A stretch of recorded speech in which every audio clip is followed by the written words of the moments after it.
वट पौर्णिमेच्या दिवशी हे 8 उपाय केल्याने वैवाहिक तणाव दूर होतो. सोपे आणि प्रभावी उपाय.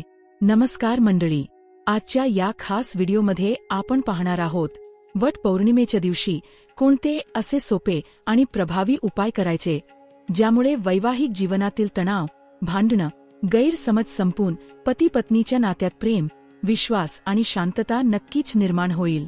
ही माहिती केवळ परंपरेवर आधारित नाही, तर त्यामागील आध्यात्मिक आणि मानसिक अर्थसुद्धा आपण जाणून घेणार आहोत. सर्वप्रथम आपण वट पौर्णिमेच्या आध्यात्मिक महत्त्व जाणून घेऊ. विवाहित स्त्रिया वट झाडाची पूजा करून आपल्या पतीच्या दीर्घायुष्यासाठी व्रत करतात. पण याच दिवशी केलेले काही विशेष उपाय वैवाहिक आयुष्यातील दुरावा कमी करून प्रेम वाढवतात. उपाय पहिला. वडाच्या झाडाला दोरा बांधताना मनोकामना करा. वडाच्या झाडाला दोरा फक्त परंपरेत बसल्यामुळे न बांधता प्रत्येक खेरीला आपल्या मनातील तक्रारी, वाद आणि राग त्या झाडाला अर्पण करा. प्रत्येक फेरीला मनात असं म्हणा, देवा, आमच्या नात्यातील तणाव संपव आणि प्रेम वाढव. कमीत कमी 7 फेऱ्या अवश्य करा. उपाय दुसरा. तुपाचा दीप देवघरात लावा. या दिवशी घरातल्या देवघरात तुपाचा दिवा लावा आणि ओम नमो भगवते वासुदेवाय या मंत्राचा जप करा. उपाय तिसरा. वट झाडाला पूजा करताना गोड पदार्थ, विशेषतः पुरणपोळी किंवा खीर अर्पण करा. यानंतर ते प्रसाद म्हणून पती पत्नीने एकत्र बसून खाणं हे फार शुभ मानलं जातं. हे मानसिक जवळीक वाढवतं. उपाय चौथा. तणाव आणि वाद दूर करण्यासाठी या दिवशी सावित्रीचा मंत्र म्हणायचा. ओम सावित्र्यै नमः 108 वेळा जप केल्याने नात्यातील कटुता कमी होते. उपाय पाचवा. पांढऱ्या फुलांचं दान करणे. या दिवशी गरीब महिलांना किंवा मंदिरात पांढरा फुलांचं दान करा.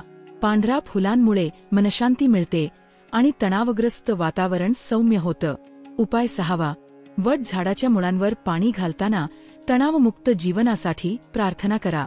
मनातली नकारात्मक भावना त्या झाडाला अर्पण करा आणि असं म्हणा, देवा, आमच्या नात्यातील सगळा ताण तुझ्या पायाशी अर्पण करते. उपाय सातवा.